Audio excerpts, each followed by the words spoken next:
Jelaskan mengapa negara perlu menyelenggarakan pendidikan kewarganegaraan secara terus-menerus bagi warga negara, khususnya para generasi muda.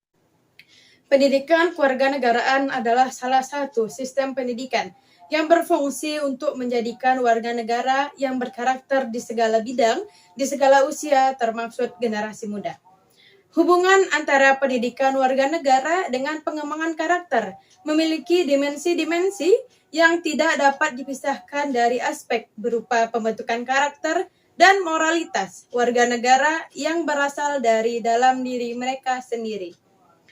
Para penerus bangsa atau generasi muda adalah agents of change yang perlu melakukan perubahan terhadap negara yang bisa dilakukan melalui pembelajaran pendidikan kewarganegaraan. Pendidikan kewarganegaraan ini bertujuan agar menciptakan generasi muda yang dapat berpikir kritis mengenai isu nasional dan internasional yang bisa membawa perubahan Indonesia lebih baik ke depannya. Dengan adanya pendidikan kewarganegaraan ini diharapkan mampu mencetak generasi muda yang memiliki semangat kebangsaan, cinta tanah air, serta memiliki toleransi yang tinggi terhadap perbedaan yang ada di seluruh wilayah Indonesia. Karena generasi muda adalah aset yang menentukan harapan dan masa depan bagi bangsa. Masa depan bangsa tergantung pada baik dan buruknya generasi muda saat ini. Lalu apakah bisa pendidikan kewarganegaraan berperan dalam pembangunan dan pengembangan karakter dalam diri generasi muda? Hal ini hanya dapat terjawab jika kontribusi yang diberikan pendidikan kewarganegaraan benar-benar berhasil dalam mengarahkan generasi muda saat ini untuk berpartisipasi mengusung karakter bangsa. Dalam persoalan ini, pendidikan kewarganegaraan ialah suatu alat pasif dalam membangun dan memajukan sistem demokrasi bangsa. Jadi dapat disimpulkan bahwasanya pendidikan kewarganegaraan perlu dilakukan oleh seluruh kalangan di Indonesia secara terus-menerus, baik itu anak-anak, generasi muda maupun yang berada di usia lanjut, agar tidak lupa terhadap budaya lama Indonesia di era globalisasi saat ini. Sehingga pendidikan kewarganegaraan ini benar-benar diperlukan untuk seluruh warga negara Indonesia agar menjadikan warga negara Indonesia yang berkualitas, bertanggung jawab, serta cinta tanah air. Jelaskan bagaimana mengaplikasikan nilai-nilai Pancasila dalam kehidupan bermasyarakat, berbangsa, dan bernegara di segala bidang dapat terwujud dengan baik. Pancasila adalah dasar negara Indonesia yang terdiri dari 5 nilai yang saling terkait dan saling menguatkan. Sila pertama, ketuhanan yang Maha Esa. Sila kedua, kemanusiaan yang adil dan beradab. Sila ketiga, persatuan Indonesia. Sila keempat, kerakyatan yang dipimpin oleh hikmah kebijaksanaan dalam permusyawaratan perwakilan. Dan sila kelima, keadilan sosial bagi seluruh rakyat Indonesia. Untuk mengaplikasikan nilai-nilai Pancasila dalam kehidupan bermasyarakat, berbangsa, dan bernegara di segala bidang, dapat kita lihat dari beberapa contoh tindakan berikut. Yang pertama, menghargai perbedaan. Nilai persatuan Indonesia dan kemanusiaan yang adil dan beradab mengajarkan untuk saling menghargai perbedaan dalam segala aspek kehidupan, seperti perbedaan suku, agama, ras, dan budaya. Dalam kehidupan sehari-hari, kita dapat menghargai perbedaan dengan tidak membedakan perlakuan terhadap orang lain, karena perbedaan yang dimiliki juga dimaksudkan menghargai perbedaan kesetaraan gender. Yang kedua, menghormati hak asasi manusia. Nilai kemanusiaan yang adil dan beradab dan keadilan sosial bagi seluruh rakyat Indonesia mengajarkan kita untuk menghormati hak asasi manusia dan menjunjung tinggi nilai keadilan.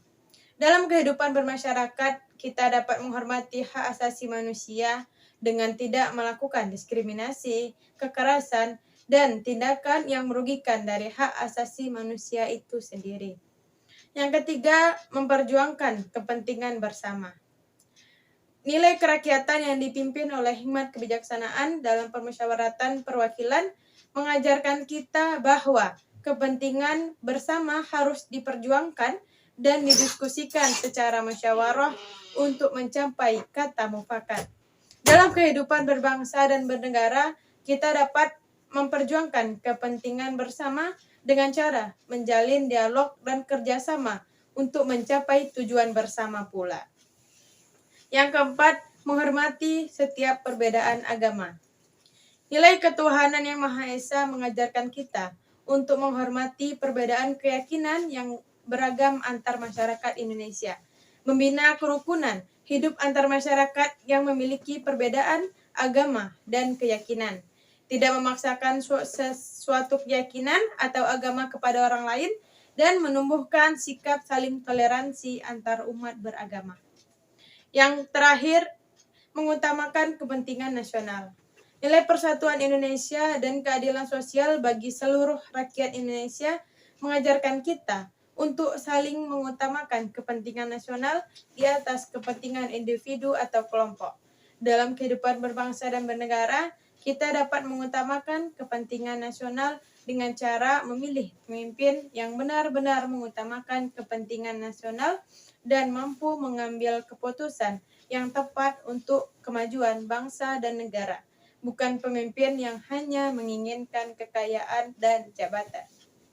Bangsa Indonesia sebagai bangsa yang hidup bersama-sama dengan bangsa lain di dunia harus memiliki identitas nasional. Mengapa identitas nasional itu penting bagi bangsa Indonesia? Identitas nasional bagi sebuah negara merupakan hal yang penting dalam kontribusi terhadap keteraturan sosial. Identitas kita sebagai masyarakat Indonesia adalah hal yang membedakan kita dari masyarakat negara lain.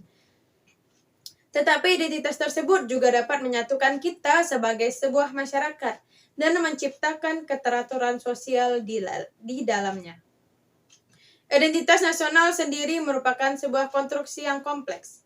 Selain menciptakan kesatuan dan keteraturan sosial, identitas nasional sebuah bangsa juga dapat berkontribusi terhadap nasionalisme masyarakat Indonesia.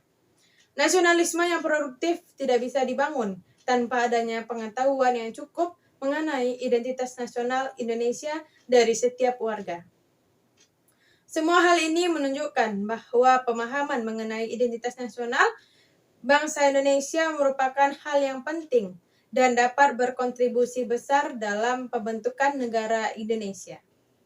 Sebutkan salah satu identitas nasional bangsa Indonesia dan jelaskan alasan bangsa Indonesia sepakat untuk menggunakannya sebagai identitas nasional. Salah satu identitas bangsa Indonesia adalah bendera merah putih. Bendera merah putih dipilih sebagai bendera nasional Indonesia karena memiliki makna dan sejarah yang penting bagi bangsa Indonesia. Dan bendera merah putih terdapat dalam pasal 35 Undang-Undang Dasar 1945 yang berbunyi, bendera negara ialah sang merah putih. Juga terdapat dalam Undang-Undang Nomor 24 Tahun 2009 Pasal 1 Ayat 1. Pada saat Indonesia sedang memperjuangkan kemerdekaannya dari penjajahan Belanda pada tahun 1928, para pemimpin nasionalis Indonesia mengadakan Kongres Pemuda yang dihadiri oleh ribuan pemuda dari seluruh Indonesia.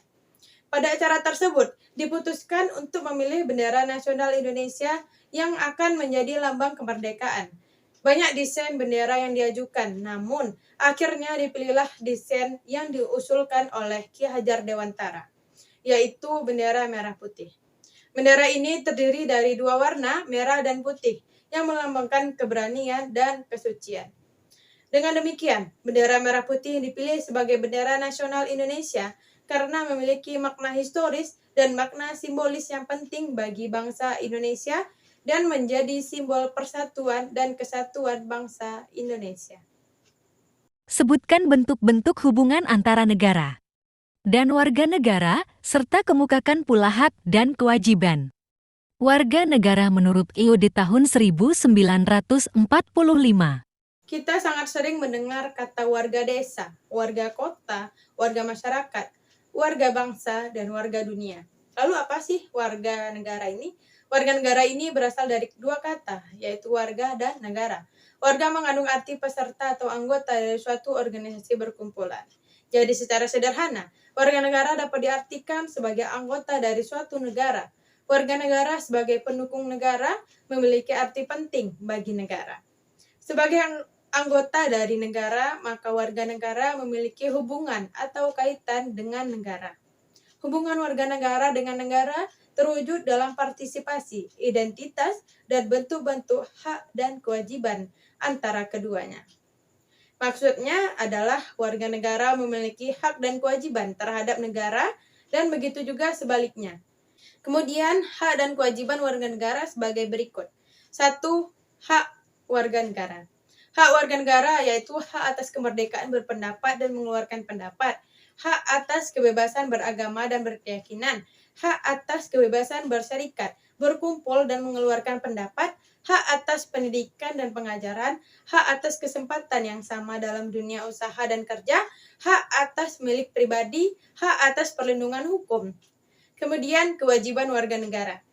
Yang pertama, kewajiban untuk menghormati HAM dan ketentuan-ketentuan yang tercantum dalam Undang-Undang Dasar 1945, kewajiban untuk mempertahankan kedaulatan negara, keutuhan wilayah negara, dan kesatuan bangsa, kewajiban untuk mengikuti wajib militer, kewajiban untuk membayar pajak, kewajiban untuk menghormati simbol-simbol negara seperti bendera Indonesia, lambang negara, dan lagu kebangsaan, kewajiban untuk menjunjung tinggi nilai-nilai agama dan moral, kewajiban untuk memajukan kesejahteraan umum, dan kewajiban menjadi warga negara yang baik. Apa target saudara pasca mendapatkan? Materi pendidikan kewarganegaraan di perguruan tinggi hubungkan dengan komitmen upaya pemberantasan korupsi di Indonesia.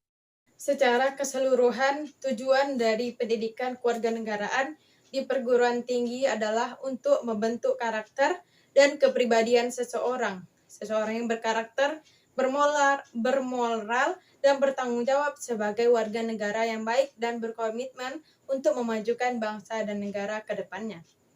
Dalam hal pemberantasan korupsi di Indonesia, pendidikan kewarganegaraan di perguruan tinggi dapat membantu mahasiswa untuk memahami betapa pentingnya integritas dan kejujuran dalam berbagai sektor kehidupan, baik dalam pemerintahan, bisnis, maupun dalam kehidupan sehari-hari. Melalui pendidikan kewarganegaraan, mahasiswa dapat memahami bahwa tindakan korupsi dapat merusak tatanan sosial dan merugikan rakyat, serta bertanggung jawab untuk mencegah dan melaporkan tindakan korupsi yang terjadi di Indonesia. Jadi dapat disimpulkan bahwa target pasca mendapatkan materi pendidikan kewarganegaraan di perguruan tinggi ini, saya dapat mengimplementasikan nilai-nilai integritas, kejujuran, dan tanggung jawab dalam kehidupan sehari-hari, serta berkomitmen untuk ikut memerangi tindakan korupsi yang terjadi di negara saya, yaitu negara Indonesia. Carilah satu kasus berkaitan dengan masalah demokrasi yang terjadi di Indonesia menurut Anda. Uraikan kasus tersebut dan berikan pandanganmu tentang perkembangan demokrasi di Indonesia saat ini dengan persoalan keberagaman. Tragedi Trisakti. Tragedi Trisakti adalah peristiwa penembakan pada tanggal 12 Mei 1998 terhadap mahasiswa pada saat demonstrasi menuntut Soeharto turun dari jabatannya. Kejadian ini menewaskan 4 mahasiswa Universitas Trisakti di Jakarta, serta puluhan lainnya ditemukan terluka. Awal mulanya di tahun 1998, ekonomi Indonesia mulai goyah, yang dipengaruhi oleh krisis finansial Asia atau juga disebut dengan krisis moneter sepanjang 1997 hingga 1999. Sehingga membuat mahasiswa melakukan aksi demonstrasi besar-besaran ke Gedung Nusantara, termasuk mahasiswa Universitas Trisakti. Mereka melakukan aksi damai dari kampus Trisakti menuju Gedung Nusantara pada pukul 12.30 siang, namun aksi mereka dihambat oleh blokade dari Polri dan militer yang datang kemudian. Beberapa mahasiswa mencoba bernegosiasi dengan pihak Polri, namun pada akhirnya pada pukul 5:15 sore, para mahasiswa bergerak mundur diikuti bergerak majunya aparat keamanan. Aparat keamanan pun mulai menembakkan peluru ke arah mahasiswa. Para mahasiswa panik dan bercerai-berai, sebagian besar berlindung di Universitas Trisakti. Namun, aparat keamanan tetap terus saja melakukan penembakan hingga memakan korban jiwa. Korban yang berjatuhan kemudian dilarikan ke rumah sakit terdekat, yaitu Rumah Sakit Sumber Waras. Hingga pada pukul 8 malam dipastikan 4 orang mahasiswa Universitas Trisakti tewas tertembak dan 1 orang dalam keadaan kritis yang ditembak di dalam gedung Universitas Trisakti. Mereka yang tewas adalah Elang Mulia Lesmana, Hari Hartanto, Hafid Inroyan, dan Hendrawan Si. Mereka tewas tertembak dalam kampus dan terkena peluru tajam di tempat-tempat vital seperti kepala, tenggorokan, dan dada. Peristiwa penembakan 4 mahasiswa Universitas Trisakti ini juga digambarkan dengan detail dan akurat oleh seorang penulis sastra dan jurnalis, Anggi Dewi Dewati, dalam karyanya yang berjudul Langit Merah Jakarta. Meskipun pihak aparat keamanan membantah telah menggunakan peluru tajam, hasil otopsi menunjukkan kematian 4 mahasiswa ini disebabkan peluru tajam oleh pihak keamanan, yaitu Polri dan TNI. Dari kejadian ini, puncaknya, pada 21 Mei 1998, Presiden Soeharto resmi mengundurkan diri dari jabatannya, serta menandai akhir dari rezim Orde Baru yang berkuasa selama 32 tahun. Seperti yang kita ketahui, pada era Soeharto, demonstrasi di Indonesia tidak begitu jalan dengan baik. Beberapa kasus mengatakan bahwa demonstrasi pada masa ini adalah demonstrasi yang benar-benar menyulitkan rakyat dan mahasiswa, hingga terjadilah kasus di Universitas Trisakti yang memakan korban jiwa. Indonesia adalah negara yang besar dengan memiliki keberagaman seperti suku, ras, agama, etnis, budaya, dan lain-lain, yang menjadi tantangan Indonesia dalam memberikan demokrasi yang adil dan bisa menggapai seluruh rakyat di warga negara Indonesia. Dengan banyaknya keberagaman inilah Indonesia menjadi sulit dalam menggapai keadilan. Seperti yang dijelaskan di atas, ada kelompok-kelompok mayoritas dan minoritas di Indonesia. Kelompok minoritas seperti kelompok agama dan suku tertentu sulit untuk menggapai keadilan layaknya kelompok mayoritas. Ditambah lagi dengan adanya isu-isu persoalan hak asasi manusia yang terjadi di beberapa daerah di Indonesia. Meskipun terdapat banyak organisasi dan lembaga yang bekerja untuk mempromosikan atau melindungi hak asasi manusia, tetapi tetap saja terdapat penyelewengan di antara kedua kasus ini. Untuk mengatasi tantangan ini, perlu adanya upaya lebih lanjut untuk memperkuat prinsip-prinsip demokrasi yang inklusif dan berkeadilan. Hal ini dapat dilakukan melalui pendidikan dan kampanye yang lebih efektif tentang hak asasi manusia dan kebebasan berekspresi, serta pengembangan lembaga-lembaga yang dapat memperkuat demokrasi dan mempromosikan keberagaman seperti komisi-komisi hak asasi manusia dan lembaga-lembaga pemerintah yang terkait dengan keragaman. Kesimpulannya, meskipun terdapat tantangan yang besar, perkembangan demokrasi di Indonesia saat ini masih menunjukkan arah yang positif. Namun, upaya yang lebih besar dan terus-menerus diperlukan untuk memperkuat prinsip-prinsip demokrasi yang inklusif dan berkeadilan bagi seluruh warga negara, terutama yang terkait dengan keberagaman. Berakhir pula presentasi jawaban saya pada video ini. Terima kasih kepada teman-teman sekalian yang sudah menonton. Saya akhiri dengan wassalamualaikum warahmatullahi wabarakatuh. Dan ku ucapkan terima kasih